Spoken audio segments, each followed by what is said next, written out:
अहेतुकी कृपा। ऐसी अहेतुकी कृपा का दांव लग गया है कि यदि हम थोड़ा सावधानी कर ले तो जिस संसार समुद्र से निकलना बहुत ही कठिन है, क्योंकि इसमें बिना बेड़ियों के बेड़ियां पड़ी हुई हैं, बिना हथकड़ी के हथकड़ी पड़ी हुई है। ये जो अहमता ममता की हथकड़ी बेड़ी पड़ी हुई है, इसे हम सहज स्वीकार किए हुए हैं, इसीलिए इसे तोड़ना बड़ा कठिन है। अविद्या अहंकार के कारण, कर्ता भोक्ता भाव दृढ़ होने के कारण हमारे को ये आनंद देगा, सुख देगा, इसमें हम बंध गए हैं। इस अविद्या का नाश करने में समर्थ है कृपा श्रीधाम वृंदावन की, लाडली लाल की, रसिक शिरोमणि प्रिया प्रीतम के अनुरागी जनों की। जासु कृपा सब भ्रम मिट जाई। जिनकी कृपा ऐसी प्रकाशमयी है कि उसमें भ्रम नहीं रहेगा कि मैं करता हूं, मैं भोगता हूं। जो मन 5 ज्ञानेंद्रियों के साथ विषय भोगों में सुख की खोज कर रहा है, ये भ्रम खत्म हो जाएगा। यदि हम कृपा का आश्रय ले लें तो बहुत शीघ्र हमारे हृदय में ज्ञान का प्रकाश हो जाए। कृपा का आश्रय इसलिए कह रहे हैं कि इसमें अहम जो अविद्या का राज्य स्थापित करता है वो नष्ट हो जाता है। जब हम किसी साधन पक्ष में अहम करके करते हैं तो वो शुभ कर्म हो जाता है, पर वो भगवत प्राप्ति कराने योग्य नहीं रहता। वो बंधन मुक्त करने की सामर्थ्य नहीं रखता, उसे शुभ कर्म कहते हैं। उत्तम लोगों की प्राप्ति हो सकती है, लेकिन आवागमन से मुक्त होकर के परम पद में, परम प्रेम में स्थित होना ये बड़ा कठिन है। हमारे ऊपर कृपा हुई है, अब इस कृपा का हम आदर करें। इसी जन्म में कम समय में हम निश्चिंत हो सकते हैं, निर्भय हो सकते हैं। हमें कोई भय नहीं, कोई चिंता नहीं, बस आश्रय ले लें धाम का, नाम का, प्रियालाल के चरणों का, भगवत प्रेमी महात्माओं का। विश्वास कर लीजिए, यही आश्रय आपको निश्चिंत कर देगा, निर्भय कर देगा। यद्यपि अपने में भगवत प्राप्ति की योग्यता नहीं है, पर हमने जिनका आश्रय लिया है वो एक कृपा कोर से हमें भगवत प्राप्ति करा सकते हैं। सर्वतो भावेन, मन वचन कर्म से हम उनका आश्रय ले लें। श्रीपाद प्रबोधानंद जी महाराज करुणा करके कह रहे हैं, मुक्ति श्री भी सकलित पदो नारकम याति धावन लब्ध्वा चिंतामणिमथ महावारिधो निक्षिपेत सह कृत्वावश्यम सकल भगवच्छेखरम स्वाधमः स्यात् यो दुर्बुद्धिस्त्यजति सहसा प्राप्य वृंदावनम तत्। आहा, यदि आपको धाम का आश्रय मिल गया है, वास मिल गया है, या गुरु कृपा से नाम मिल गया है, आपको नाम जपने की प्रेरणा मिल गई है, श्यामा श्याम नौ किशोर किशोरी के चरणों का आश्रय मिल गया है, तो अब दुर्बुद्धि मत धारण करो। दुर्बुद्धि त्यजति, दुर्बुद्धि का त्याग कर दो। क्या दुर्बुद्धि? एक यही आश्रय आपको बचा सकता है धन का आश्रय, शरीर का आश्रय, बुद्धि का आश्रय, समाज पद प्रतिष्ठा, जन समुदाय का आश्रय, ये आपकी रक्षा नहीं कर सकता। यदि आपने नाम, धाम, श्यामा श्याम, उनके प्रेमी रसिक महापुरुष जन, इनके आश्रय की अवहेलना करके अन्य आश्रय स्वीकार किया, तो कह रहे हैं मुक्ति श्री भी सकलित पदो नारकम याति धावन। मानो मोक्ष पदवी तुम्हारे हाथ में आ गई थी, पर तुमने उसका त्याग करके नरक की तरफ दौड़ पड़े। धनाभिमान, जनाभिमान और भी कुलाभिमान, विद्याभिमान, रूपाभिमान, बहुत प्रकार से अभिमान का हम आश्रय ले लेते हैं। ये हमें अभिमान दुर्गति प्रदान करता है। संस्कृति के मूल चक्र का यह स्वरूप है। ब्रह्म, मूल प्रकृति, त्रिगुणात्मिका प्रकृति, महत्त्व और अहंकार, बिल्कुल नजदीक है, ये बड़ी ऊंचाई पे है। ये अहम जब देह भाव में स्थित हो जाता है, तब गुणाभिमान, विद्याभिमान, धनाभिमान, जनाभिमान ये प्रकट होता है। अगर ये कोई भी अभिमान एक है इनमें से, मुझे अध्यात्म मार्ग में सफलता प्राप्त नहीं होगी, ना होने देगा, ये अहंकार, ये मिटना बहुत आवश्यक है। ये तभी मिटता है जब हमें भगवत कृपा से साधु समागम प्राप्त होता है। तीन मुख हरिजस सुनत श्रवण मानो न त्रपित छिन। और हमारी जब ऐसी वृत्ति बन जाती है कि उन महापुरुषों के श्री मुख से निकले हुए भगवत रसामृत में डूबे हुए वचन श्रवणेन्द्रिय के द्वारा हम पान करते हैं, और हमारी ऐसी लालसा जागृत हो जाती है कि मुझे ऐसा सौभाग्य मिले कि मैं नित्य श्रवण करूं और निरंतर इसी आज्ञा पे रहूं, तो फिर तिनकी संगति रहत जाति कुल मद सब नंसई। फिर ऐसे भगवत प्रेमी महात्माओं के संग से समस्त अहंकार का नाश हो जाता है। और जहां अहंकार नष्ट हुआ, नितिक धर्मिन संग, तो रंग बढ़त नित नित सरस, नित नित प्रेम अभंग, यह जो कृपा हरिवंश की। फिर हम भगवत प्रेमी महात्माओं से ऐसी आसक्ति कर बैठते हैं कि हम उनके संग के बिना, उनके वचन के बिना, उनके दर्शन के बिना जी ही नहीं सकते। जो आसक्ति संसार में बंधन का कारण थी, वही जब भगवत प्रेमी महात्माओं से हुई तो मोक्ष का खुला हुआ द्वार बन गई। हमारा हृदय प्रेम अभंग स्थिति को प्राप्त कर लेता है। एक बार जब प्रेम प्रकट होता है तो कभी घटता नहीं है और कभी नष्ट नहीं होता, और इसका स्वभाव है प्रतिक्षण वर्धमानम, ये प्रतिक्षण बढ़ता रहता है। पर इसका प्रभाव यह है कि प्रेमी के हृदय में सदैव प्रेम की अपूर्णता का अनुभव होता है। उसको ऐसा लगता है, ये प्रेम का प्रभाव है कि मुझ में किंचन मात्र भी प्रेम नहीं, मैं बहुत अधम नीच हूं, ऐसा अनुभव होता है। जैसे जैसे प्रेम बढ़ेगा वैसे वैसे उसको ये अनुभव होगा। क्यों? अगर अनुभव हो जाए कि मैं प्रेमी हूं, तब तो अहम जागृत हो जाएगा, फिर बात बनेगी नहीं। तो प्रेम का प्रभाव ऐसा होता है कि उसके हृदय में अद्भुत दिव्य भागवतिक दैन्यता का प्रादुर्भाव होता है। इसी दैन्यता से, इसी प्रेम से वो अपने प्रीतम को प्रेम डोरी में बांध करके अपने हृदय में छुपा लेता है। जय श्री भट्ट, प्रेम रस बंधन क्यों छूटे दृढ़ फंद।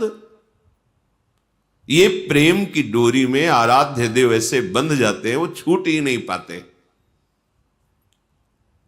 नित नित प्रेम अभंग, बड़ा सूक्ष्म है प्रेम। एक बार प्रकट होता है, प्रतिपल बढ़ता रहता है। उपासक के हृदय में दैन्यता बढ़ती, जैसे जैसे प्रेम वैसे वैसे अतृप्तता, वैसे वैसे दैन्यता, गंभीरता, अंतर्मुखता, ये सब दिव्य प्रेम के सद्गुण हैं।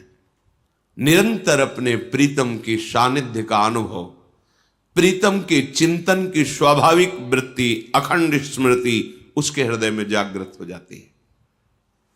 तो यहां श्रीपाद सावधान कर रहे हैं कि यदि तुम्हें भगवत प्रेमी संत का आश्रय, धाम का आश्रय, अखंडवास, प्रिया प्रीतम के चरणों की आराधना, तो दुर्बुद्धि मत करना। बहुत दुर्लभ बात मिल गई है। अपने अज्ञानी जन है, इसलिए प्रियालाल की इस हेतु की कृपा को खिलवाड़ समझते हैं। ये जो जन्म जन्म से हमारा भटकना हो रहा था, मिटने का समय आ गया अब। पर हम इतने बहिर्मुख हैं, इतने विषयानंद में डूबे हुए हैं कि भगवत कृपा की अवहेलना कर देते हैं। श्रीपाद आदेश कर रहे हैं, कह रहे हैं कि यो दुर्बुद्धि त्यजति, तुम ऐसी दुर्बुद्धि का त्याग कर दो। कोई तुम्हारा सहयोगी नहीं होगा। तुम्हारा शरीर भी तुम्हारे अनुकूल थोड़ी चलता है। देख लो, तुम्हारे अनुकूल तुम्हारा शरीर नहीं चलता, तुम्हारी इंद्रियां नहीं चलती, तुम्हारा मन नहीं चलता, तो फिर बाहर किस पर भरोसा करते हो? बात तो और बड़े दूर की बात है। तुम्हारे मन के अनुकूल सब चले, ऐसा तो तुम्हारा मन ही नहीं अनुकूल चलता, इंद्रियां अनुकूल नहीं, शरीर अनुकूल नहीं, फिर बाहर की बात क्या? इसलिए हाथ में आ गई है मुक्ति, मोक्ष पदवी हाथ में आ गई। यदि धाम का आश्रय है, वास है, प्रियालाल का चिंतन है, प्रियालाल के चरणों की शरणागति है, भगवत प्रेमी महात्माओं के वचनामृत का पान कर रहे हैं, तो मुक्ति तुम्हारे हाथ में रखी है। मुक्ति श्री भी सकलित पदो। अब गलती मत करो, नारकम याति धावन। तुम नरक में क्यों जाना चाहते हो? बोले क्या नरक का मतलब? यदि हम भगवान का आश्रय नहीं लेते, नाम जप नहीं करते, भगवत धाम की यात्रा नहीं करते, भगवत प्रेमी महात्माओं का समागम नहीं करते, तो मुझे नरक मिलेगा? अरे भाई, हम अपना ठीक से कमाते हैं, खाते हैं, परिवार का पोषण करते हैं, कोई पाप करते हैं क्या जिससे लोग कह सकते हैं कि जरूरी है ये सब होना? भाई, हम ठीक से चलते हैं, अपने परिवार का पोषण करते हैं, कमाते खाते हैं, कोई पाप है? देखो, तुम्हें अखिल ब्रह्मांडों की सरकार ने भेजा है, जाओ मनुष्य योनि में और अविद्या का, अज्ञान का नाश करके अपने स्वरूप में स्थित हो, अर्थात मुझे प्राप्त करो। आपने कहा कि हम विरक्त भाव से नहीं रह पाएंगे, हमें स्त्री चाहिए, पुत्र चाहिए, परिवार चाहिए, पद प्रतिष्ठा सम्मान, और आपका भजन भी करेंगे। तथास्तु, ऐसा ही हो, आपको प्राप्त हुआ। लेकिन ये जो आपको प्राप्त हुआ है, ये मूल उद्देश्य की प्राप्ति में सहायक होना चाहिए।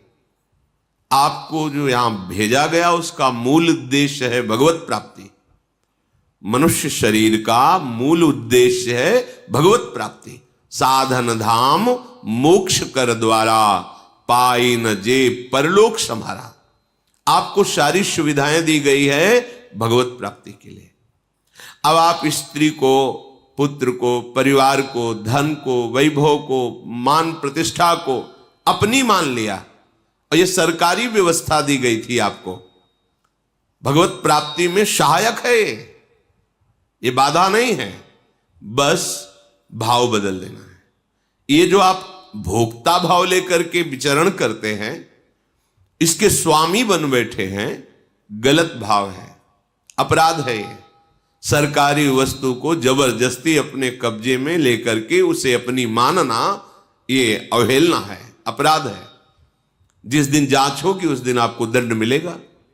चाहे जितना आप निर्माण कर दिए सब ढा दिया जाएगा, चाहे जितना, बस विश्वास कीजिए। श्रुत बनितादि जान स्वार्थ रत ना करुणे सभी ते, ये सरकारी आदमी है, ये आए हैं आपके भक्ति में सहयोग करने के लिए। आप इन अपने कर्तव्य का पालन करते हुए इन्हें भगवत स्वरूप मानकर इनकी सेवा कीजिए और वो प्रभु को समर्पित कर दीजिए, ये भगवत प्राप्ति में सहायक हो जाएगी। लेकिन आप तो स्वामी बन बैठे, भोक्ता बन बैठे। भोक्ता भाव में काम क्रोध आदि का राज्य रहता है और नरक के यही द्वार हैं। त्रिविधम नरकस्येदम द्वारम नाशन मात्मनः कामः क्रोधा तथा लोभा तस्मादेत्रयम् त्यजेत। तो जो श्रीपाद कह रहे हैं कि भगवद आश्रय छोड़कर आप जो ऐसा भाव करता भोक्ता भाव में जा रहे हैं, मानो मुक्ति को छोड़ करके नरक जा रहे हैं। तो आप गए ना नरक, कामा क्रोधा तथा लोभा, इसी में तो है। कामनाओं से युक्त होकर के कभी लोभ में विचरण करते हैं, कभी क्रोध में। कामना की पूर्ति हुई तो लोभ में, लोभ से और लाभ की इच्छा और भोगने की इच्छा। कामना में बाधा पड़ी तो क्रोध, क्रोध आया तो हिंसात्मक वृत्ति, स्मृति का ही नाश हो गया। मैं किस लिए आया था, क्या कर रहा हूं, और बंधन कारक कर्म कर बैठे। तो सावधान, इस दुर्बुद्धि का त्याग कीजिए। लब्ध्वा चिंतामणिमथ महावारिधो निक्षिपेत सह। श्रीपाद कह रहे हैं तुम्हारे हाथ में चिंतामणि आ गई है। श्रीमद राधा रसुधा निधि में महाप्रभु हरिवंश चंद्र जी कह रहे हैं चिंतामणि प्रणमताम ब्रज नागरीणाम चूड़ामणि कुलमणि वृषभानु नामना। यहां कौन सी चिंतामणि की बात कर रहे हैं? स्वामिनी जी, श्री प्रिया जी। ये लालजू के भी हृदय में परम शीतलता प्रदान करने वाली है, जो अखिल लोकों की कामनाओं को पूर्ण करने वाले, परमानंद का दान करने वाले भगवान श्री कृष्ण हैं। उनको भी ये प्रेम का अद्भुत सुख प्रदान करने में समर्थ हैं लाडली जू। तभी तो मांगत लाल लाडिलो नागर प्रगट भई दिन दिन की चोरी, दान देरी नवल किशोर। चिंतामणि हमारी स्वामिनी जू हैं, तो स्वामिनी जू से कम नहीं है स्वामिनी जू का नाम। श्री कृष्णचंद्र जू के भाव को भाई जी श्री हनुमान प्रसाद पोद्दार जी ने कहा कि राधा नाम राधा रूप से भी मुझे प्रिय लगता है, राधा से प्रिय लगता है मुझको राधा नाम।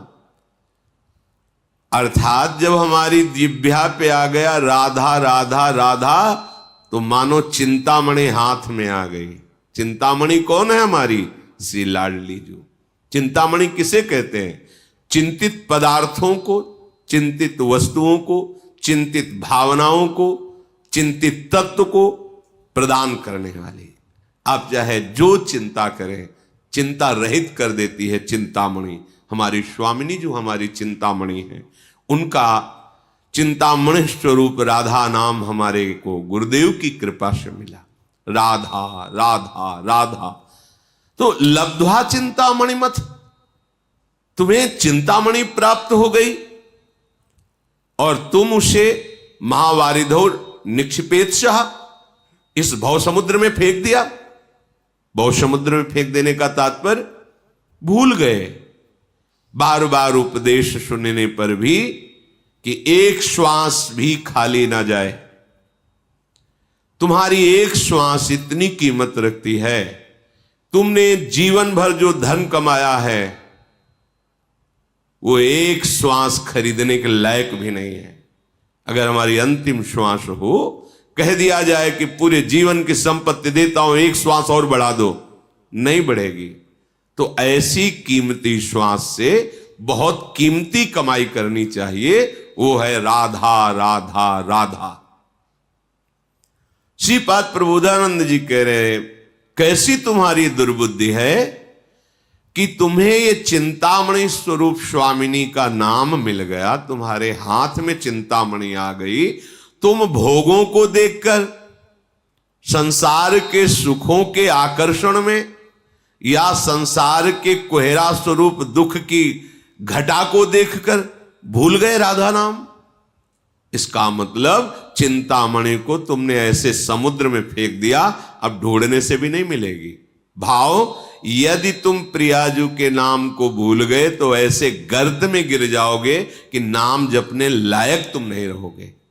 पापवंत कर सहज स्वभाव, भजन मूर्ति भाव न काओ। आप भजन नहीं कर पाएंगे। भजन कोई खिलवाड़ नहीं है, सबसे कठिन काम है भजन करना, सबसे कठिन काम। मन को समाहित करके एकाग्र चित्त से नाम में डूबना, इससे बड़ा विश्व में ब्रह्मांड में कोई कठिन कार्य नहीं, सबसे कठिन कार्य है। और ये आप अकेले नहीं कर सकते हो। भजन न होई संग बिनु, ये सिद्ध रसिक महापुरुषों की वाणी है। भजन न होई संग बिनु, और भजन बिना नहीं प्रेम।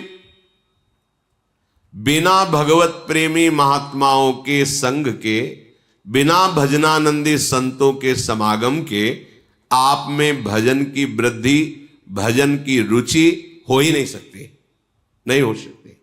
भजन न होई संग बिन, और भजन बिना नहीं प्रेम। इसलिए छिनहु भजन न छाड़िए, धरिए ध्रुव यह नेम। ये नियम ले लो कि चिंतामणि है राधा नाम, आप जो चाहेंगे मिल जाएगा पक्का। वो अभी आप के दुष्कृत नाश नहीं हुए, वासनाएं नष्ट नहीं हुई, इसलिए आप ये अनुभव नहीं कर पा रहे जो हम कह रहे पक्का। ऐसा नहीं कि हमें सब अनुभव हो गया हो, पर जैसे है 1 किलोमीटर दूर पर ध्वजा मंदिर की दिखाई दे रही है तो ऐसा लगता है मानो नजदीक आ गए हैं। ऐसे ही यत्किंचित गुरु कृपा से जो भी राधा नाम का, तो ऐसा लगता है पक्का, ऐसा ही है। पूर्ण नाम की महिमा तो कहूं कहां लगी नाम बढ़ाई, राम न सकहीं नाम गुण गाई। स्वयं नामी भी अगर चाहे तो अपने नाम की महिमा का पूर्ण वर्णन नहीं कर सकता। फिर अपने लोग तो अधम जीव हैं, गुरु कृपा से कुछ किनका मिलता है पूर्णता। तो जो स्वयं पूर्ण नामी नाम की महिमा का पूर्ण वर्णन नहीं कर सकते तो अपने अपूर्ण कैसे पूर्ण का वर्णन कर सकते हैं? क्यों अपूर्ण? क्यों? क्योंकि वाणी एक सीमित है। जैसे सीपी से समुद्र को उलीचा नहीं जा सकता सीपी, ऐसे ही प्राकृतिक ब्रह्मा के द्वारा रची हुई बुद्धि से अप्राकृतिक चिदानंद प्रेम रसधाम नाम का पूर्ण वर्णन नहीं किया जा सकता। जितना भी वर्णन है वो यत्किंचित मात्र है। ऐसे राधा नाम चिंतामणि को आपने सुना, आपके कान के द्वार से आपके हृदय में पहुंचा, पर आपने आदर नहीं किया। भोगों की, विलासिता की, अहंकार की, इन वृत्तियों में ऐसे बहते रहे कि राधा नाम भूल गए। तो बोले आपको मानो चिंतामणि हाथ में दे दी गई और आपने महासमुद्र में फेंक दिया। समुद्र का तात्पर्य, अब आप चाहे जितना खोजो नहीं मिलने वाला, क्योंकि अथाह है ये संसार, समुद्र अथाह है। इसमें ऐसी तरंगे हैं कि बहते इतने दूर चले जाओगे कि ना सुनने लायक रहोगे और ना जपने लायक रहोगे। प्रत्यक्ष का प्रमाण नहीं, आप देख लीजिए। कृत्वा वश्यम शकल भगवत शेखरम सुधाम स्याद। श्रीपाद कह रहे हैं ये जो वृंदावन धाम है, ये भगवत अवतारों के जो शेखर हैं, शिरोमणि हैं, वो मूल निकुंज बिहारी जी हैं। ये जो निकुंज बिहारी ठाकुर हैं, इन्हीं से सब अंश कला अवतार प्रकट होते हैं। भागवत में श्री भगवान व्यास देव जी ने वर्णन किया कि भगवान श्री कृष्ण इन्हीं के अंश से सब। तो हमारे नवनिवृत्त निकुंज विलासी जो रसिक शेखर भी हैं और रस समुद्र भी हैं, उनको प्राप्त कराने में समर्थ है ये आश्रय। धाम का आश्रय, धाम का वास, श्यामा श्याम के चरणों की शरणागति और भगवत प्रेमी महात्माओं का संग, ये धाम का आश्रय है। आप कहां सत्संग सुन रहे हैं? धाम में। आप किससे सत्संग सुन रहे हैं? श्यामा श्याम के चरण रज आश्रित जनों से। आप कहां बैठे हैं? ब्रह्मेश्वरादि सुदरूह पदारविंद श्रीमत पराग परमाद्भुत वैभवाया। अद्भुत महासिद्धियां जिसमें छिपी हुई है, वो लाडली जी के चरण चिन्हों से चिन्हित इस परम पावन रज में बैठ करके आप सुन रहे हैं। इससे स्वाभाविक आपके हृदय में वो भाव प्रकट होगा जो रसिक शेखर प्रभु श्री कृष्ण को अधीन कर लेता है। कृत्वा वश्यम, कृत्वा वश्यम शब्द पर ध्यान दो। किसी तपस्या से, किसी साधना से, किसी व्रत नियम से भगवान को अधीन किया जाए, ऐसा नहीं आता। यहां कह रहे कृत्वा वश्यम, किसको? सकल भगवत शेखरम, समस्त भगवत स्वरूपों में जो शिखर पर विराजमान, अर्थात जिनसे समस्त भगवत अवतार प्रकट होते हैं, वो प्रभु श्री कृष्णचंद्र जी, वो नित्य बिहारी श्री लालजू महाराज, इनको अधीन करवा देता है। कौन? श्री धाम का आश्रय, वास, प्रिया प्रीतम की शरणागति, भगवत प्रेमी महात्माओं का संग, ये एक ही बात है। इसे कई शब्दों में कहा जाता है, एक ही बात। जिससे भक्तमाल जी के रचयिता ने गान किया, भक्ति भक्त भगवंत गुरु चतुर नाम बपु एक, इनके पद बंदन किए नासत विघ्न अनेक। कृत्वावश्यम। फिर आपको विश्वास क्यों नहीं हो रहा? आप निश्चिंत क्यों नहीं हो जाते? क्योंकि ये अहंकार जो है गलित नहीं हुआ। नहीं, अभी इसी क्षण जब हम एक नौका पर बैठते हैं तो हमें नदी पार होने में कोई डर नहीं लगता, क्योंकि भरोसा है इस केवट ने बहुतों को पार किया है, सुदृढ़ नाव है, और हम हंसते खेलते बात करते तरंगों का आनंद लेते हुए उस भयावह दरिया से पार हो जाते हैं। फिर वो नाव टूट सकती, प्राकृतिक है। वो केवट असावधान हो सकता है क्योंकि वो मनुष्य है, तूफान भंवर में फंस सकती है, भयावह है, फिर भी आप निश्चिंत हो जाते हैं। लेकिन यहां केवट अविनाशी है, नाम अविनाशी है। आज तक जो इस नाव में बैठा कभी डूबा ही नहीं, भव समुद्र में सब पार हो गए, फिर आपको विश्वास नहीं होता। श्री हरिवंश प्रताप नाम नौका निज खेवक, स्वयं प्रभु खेने वाले हैं और उनकी नाम रूपी नौका का आश्रय लेकर हम बैठ गए हैं। अब हमको क्या चिंता? पर हम नहीं बैठे हैं।